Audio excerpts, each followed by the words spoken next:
Thank you, Professor Hamster, and thank you all for being here and also online with us. This is a very exciting meeting where we can, be together some important people in the field of cognitive rehabilitation training. So today I'm going to talk a bit about the cognition-oriented treatments and a little bit of neuroimaging biomarkers and also some topics on molecular biomarkers and also open to discussion.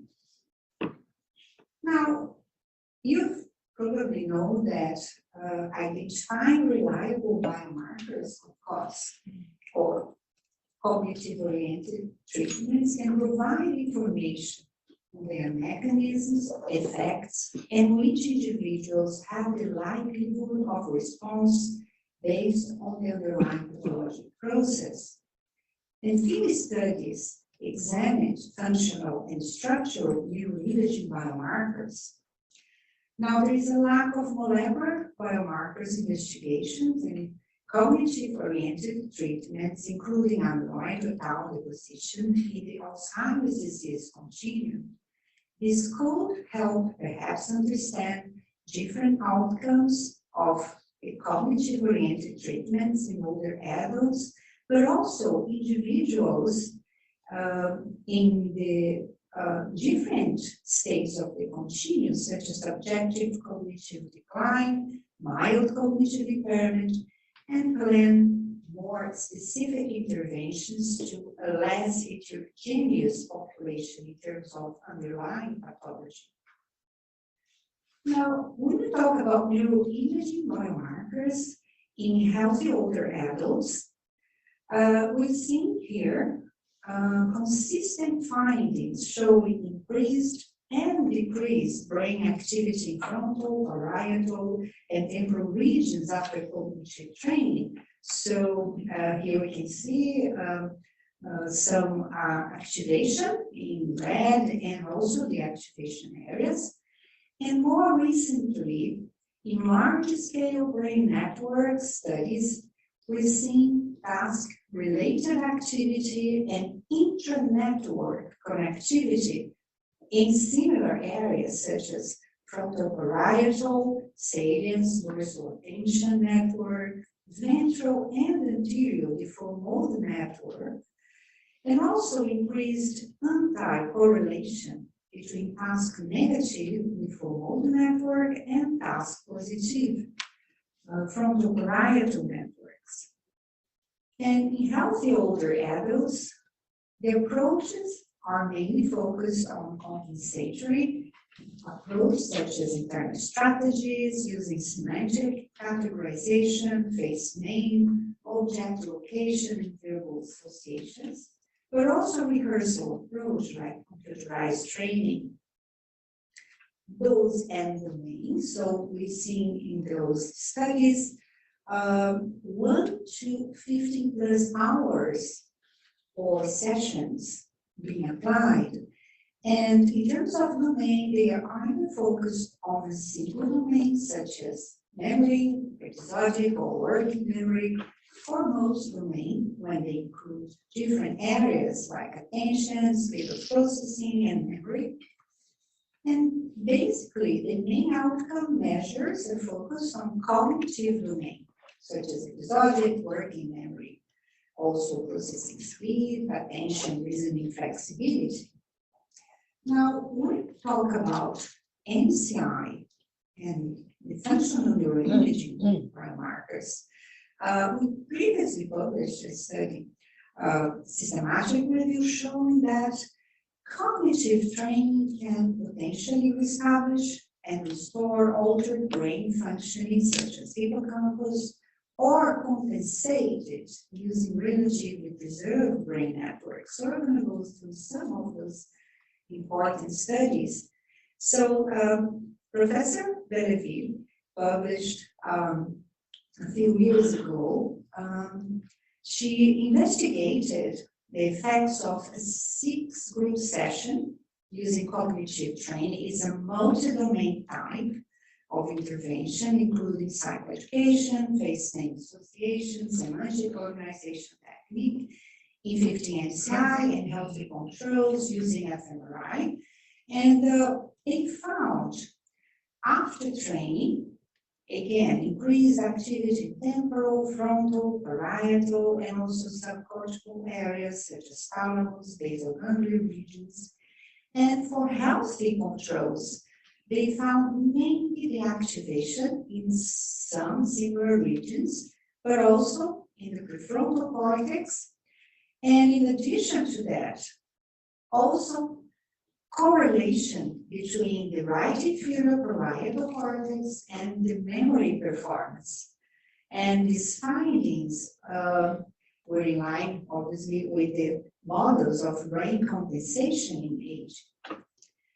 And then Professor Hampstead investigated also 3 sessions of mnemonic strategy training in comparison to an exposure control condition to recall objects locations in 18 MCI and 16 healthy controls. And the cognitive training focused on a 3-step process. So, for example, he already talked about that, but just to recapitulate with you. So, if you want to remember where you place your ring, for example, in the bathroom, you could use identify a salient feature in the room close to the object, like a ring, close to the sink, and then use a verbally based reason, such as, so you place your ring between the sink so you won't fall down the drain as you wash your hands. And finally, you can form a corresponding mental image. So before training, it's interesting that, let's see if I can see, no, I think I can show here, but in blue, we can see that there is the NCI individuals showed reduced bilateral hippocampal activity at encoding and retrieval relative to healthy controls. But after training, as we see in knowledge, they demonstrated increased activity in left during encoding and also bilateral hippocampus at retrieval, showing that training facilitated hippocampal functioning in a partially restorative way. In our group, together with Joanna Ballardini, previous PhD student, we investigated the effects of semantic categorization strategy training for the word and learning in 18 NCI and 17 healthy controls using fMRI. And after training, we found basically greater recruitment of frontal parietal areas for both groups. But whereas healthy controls showed the activation of areas related to the default mode network, such as medial prefrontal cortex after training, the NCI group showed increased activity. So, although the activation of default mode is linked to efficient task performance, is progressive, and we know it's progressively disrupted along the continuum from aging to NCI. Engagement of specific brain networks after cognitive training can compensate for age-related decline. Now, Dr. Sharon Saint-Simon, in collaboration with Professor Benjamin Hampstead and colleagues, they studied 30 NCI, amnestic NCI, and they received either an education program or mnemonic strategy training to apply face-name associations in 4 sessions using a 3-step technique. So first, so if we can look at this face, you can select a salient facial feature, like so Rachel has a smooth, clear skin, like she had a facial. Then you create a nickname, like linking it to the name, for example, facial Rachel, and then create a mental image integrating both. So after training, they found activation again in frontal, parietal, and temporal regions, which were associated with improved memory performance for both trained and novel stimuli, supporting near-far transfer effects. So in summary, we find that we can find here, as I'm also describing the systematic review, the main findings for functional neuroimaging biomarkers of cognitive-oriented treatments in MCI.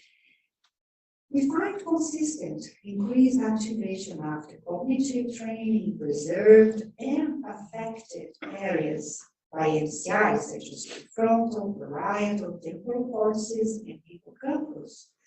And the beneficial effects of those interventions seems to be associated with higher cognitive control of cortical regions and functional networks, such as frontal parietal, salience, also attention, the focal network, using possibly a top-down processing through compensation, but also perhaps promoting restoration or re-engagement of affected areas such as the campus.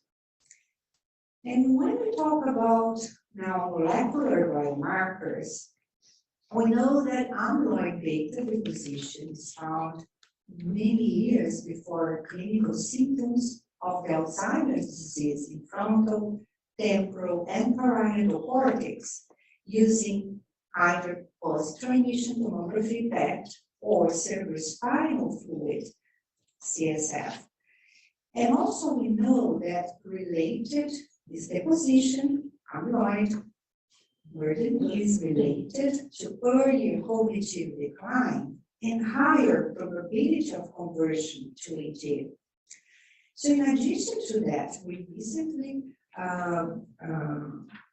published a study showing that there is also decreased hippocampal function and volume correlated with episodic memory impairment in MCI PET amyloid positive individuals compared to those with MCI PET amyloid negative, using a more ecological fMRI task to recall newspapers reports, which I'm going to talk in a minute. But despite previous findings using those molecular biomarkers, there is a lack of studies linking this to cognitive interventions. However, few studies indicated an association between high education, midlife cognitive activity, and physical exercises with low amyloid deposition. So this is one of those that I would like to mention. So Dr. Hooper investigated a multi-domain intervention in older adults receiving nutrition, orientation, physical exercises, cognitive training, focus on memory and reasoning, with and without omega-3 supplementation. And they found showed a low amyloid deposition compared to the control group at 1.4 years post-baseline. However, it's still not clear whether the multi-domain lifestyle intervention produced a reduction or is actually related to the prevention of amyloid accumulation, maybe perhaps thinking about helping to improve cognitive reserve.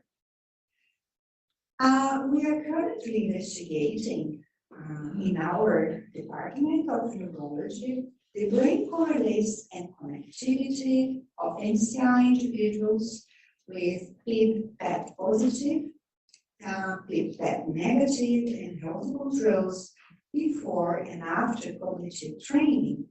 Also, we want to see the impact of training on cognition and behavior and the differences in task transfer, self-complaint, and strategy questionnaires. Because people with MCI report difficulties remembering the content of newspapers, books, magazines they read, so we designed an ecological cognitive protocol aiming at providing strategies to recall for this information they read. So the timeline is like all of them go through a pre-training assessment using behavioral, neuropsychological tests, and fMRI tasks using short news reports like this one here. We are using a block design format. So the primary outcome is the immediate and delayed recall of the news. The secondary outcome, we're using cognitive tests, self-complaint questionnaires, and also a generalization task. And we compare this to a nonsense text. So they read here, the control condition is that where they can read like a text, but it doesn't really bring any objective information.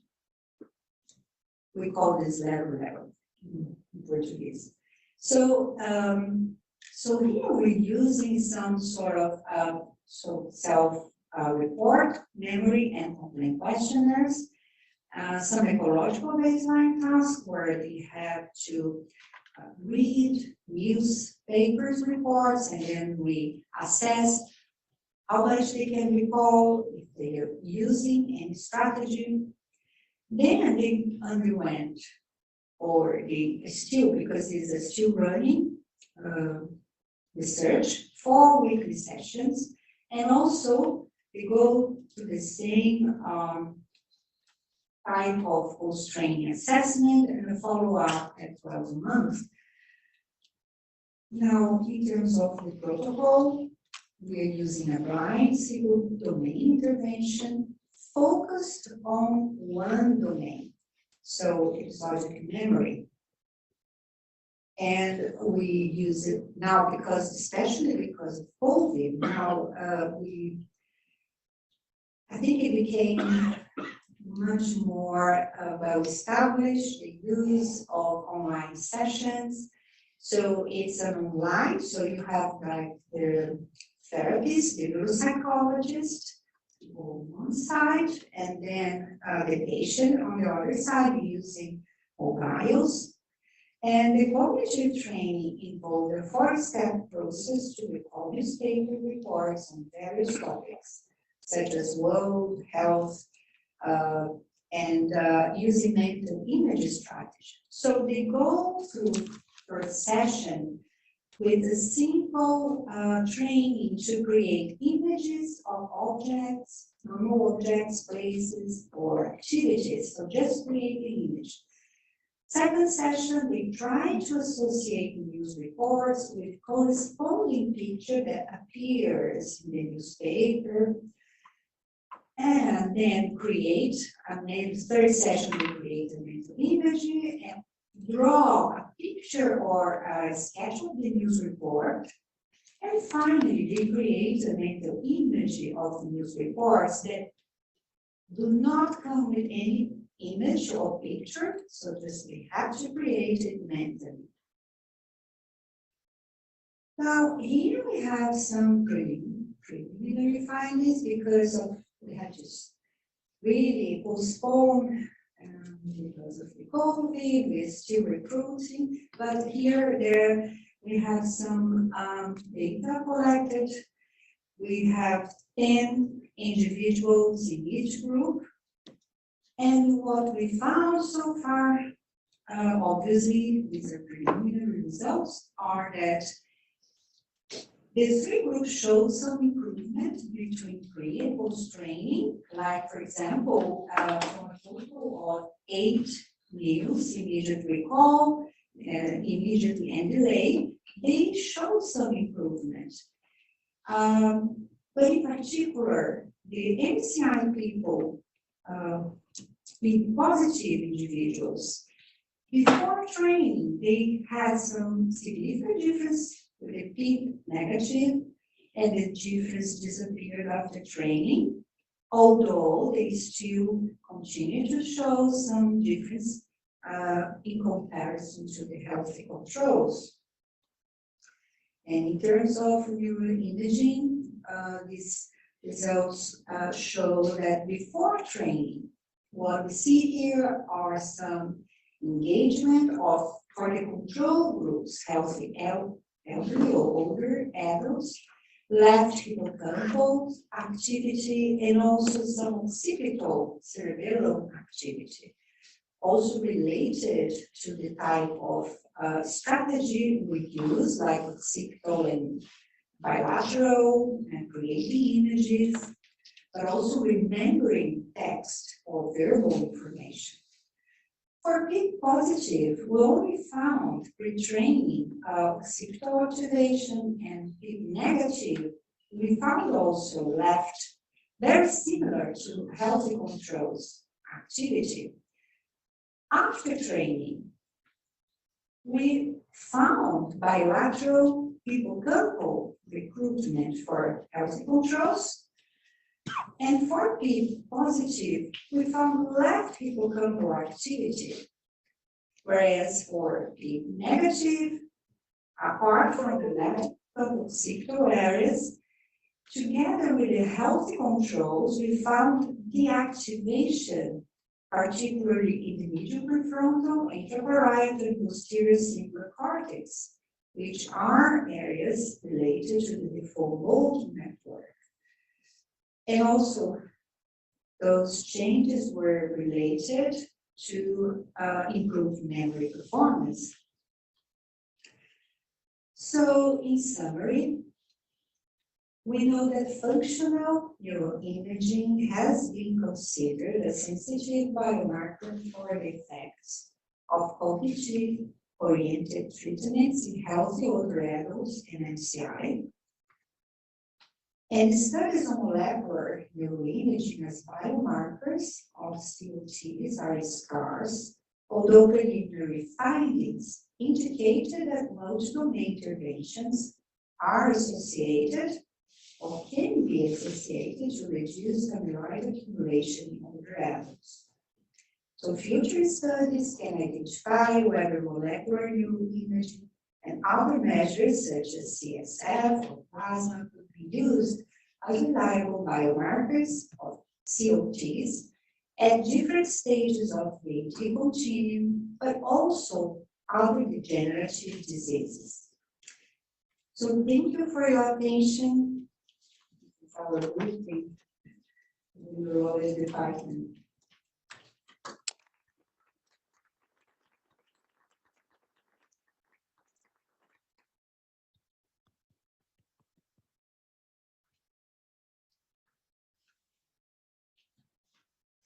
Thank you, Eliana. Wonderful work. So we're going to start seeing more studies, hopefully, that follow people longitudinally after cognitive training interventions to see how change in biomarker sort of accumulation over time correlates with gains from cognitive training studies. In your study, this is a relatively short term. Are you planning any follow-up on these participants so that you can look at the longitudinal trends? Yes, we are looking at a 12-month follow-up, and we are still collecting. The thing is, I mean, what would be interesting is if we also could have an additional group, like with healthy older participants with positive or amyloid burden, and see if those interventions could have an impact, like, for example, 12 months later or 6 months. But for this particular study, our aim was at least to stratify and select more appropriate interventions to see how they would have an effect on this different population. So, but this would be a very interesting study also to look at the impact on amyloid burden. So we're just going to see 12 months, after 12 months, if there is any change or if they continue to use the strategies or if one of the groups declined more. This is obviously, that's probably what you would expect. Like the MCI, the positive group in 12 months. And in the study that you reported, in which they did show reduced accumulation of amyloid over time, was that people who were considered positive for amyloid at the beginning, or was it just across the board? Yes, across. They didn't do before the intervention. That's the thing. You see, they only did it for like the amyloid exam. 1.4 years. So what they really compare is like the control group, 1.4 years compared to the multiple domain intervention group. When they did the amyloid exam, they found this difference. So this is why it's still not clear whether the intervention is related to prevention. So it's not really longitudinal in that sense. It's like a cross-sectional measure. Great, thank you. Lovely talk and very interesting. I'm curious because I think, amyloid's never really been shown to be amyloid burden, never really been shown to associate with severity of cognitive deficits. So it may associate with the presence of Alzheimer's disease, but it's been tau markers that have consistently been shown to associate with. So I just wonder if you've considered whether we're chasing the right biomarker in regards to what we might see on PET. I think the functional neuroimaging stuff and the atrophy stuff are really important. But I'm just concerned if we talk about pursuing a biomarker of neuronal loss and our ability to forestall neuronal loss, whether we need to be chasing the correct biomarker there. Do you have thoughts about that?